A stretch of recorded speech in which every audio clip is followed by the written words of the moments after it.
আসসালামু আলাইকুম আমার প্রিয় আপু ভাইয়ারা, আঙ্কেল আন্টিরা, ছোট্ট সোনামণিরা, কাছে কিংবা দূরে, দেশ এবং দেশের বাইরে যে যেখান থেকে বসে আমার ভিডিওটি দেখছেন, আশা করছি সবাই ভালো আছেন, সুস্থ আছেন। আলহামদুলিল্লাহ, আমরাও বেশ ভালো আছি আপনাদের দোয়ায়ও ভালোবাসায়।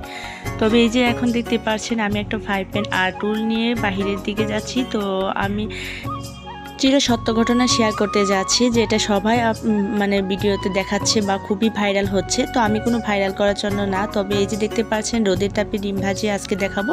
তো সবাই তো দেখা গেছে রোদের তাপে ছাদে যায় ডিম ভাজতে, তবে আমি কোনো ছাদে যাইনি, আমার বাসার পাশেই তো একটা ধানের খলা ছিল, সেই খলার মাঝখানে প্রচণ্ড রোদ। তো এখানে চলে আসলাম, আর এই যে 1 ঘন্টার জন্য আমি ফ্রাই প্যানটাকে গরম করতে দিয়েছিলাম।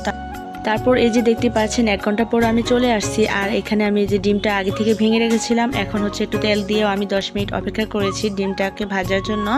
10 থেকে 15 মিনিট মতো অপেক্ষা করার পরেও দেখেন আমার ডিমের কি অবস্থা। তো বুঝতেই পারছেন সূর্যের তাপে কি কখনো ডিম ভাজা যায়।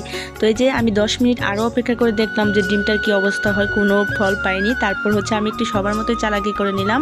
তো চুলা থেকে এই যে ফ্রাই প্যানটাকে গরম করে নিয়ে আসার পরেও দেখেন ডিমের কি অবস্থা। তো কোনো ক্রমে ডিম ভাজা হয়নি। তো যেরকমই মানে মানুষ দেখাচ্ছে, তো সেটা তো আসলে একদমই মিথ্যা কথা, কোনোই না। এই যে এরকম ডিম ভাজাকে কখনো খাওয়া যাবে বলেন তো আপনারাই?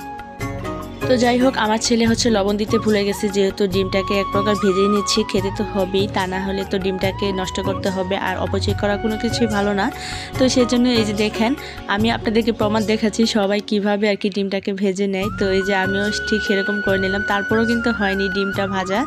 তো এই যে এরকম অবস্থায় ডিম কি কখনো খাওয়া যাবে বলেন তো? ভালোভাবে যদি ভাজা না হয় তাহলে খেতে ভালো লাগে না। আর রোদের তাপে সবাই কত মজা করে ডিম ভাজা খাচ্ছে, একদমই মিথ্যা কথা। এগুলোতে কান দেবেন না, বিশ্বাস করবেন। আজকের মতো এই পর্যন্ত। আল্লাহ হাফেজ, আসসালামু আলাইকুম।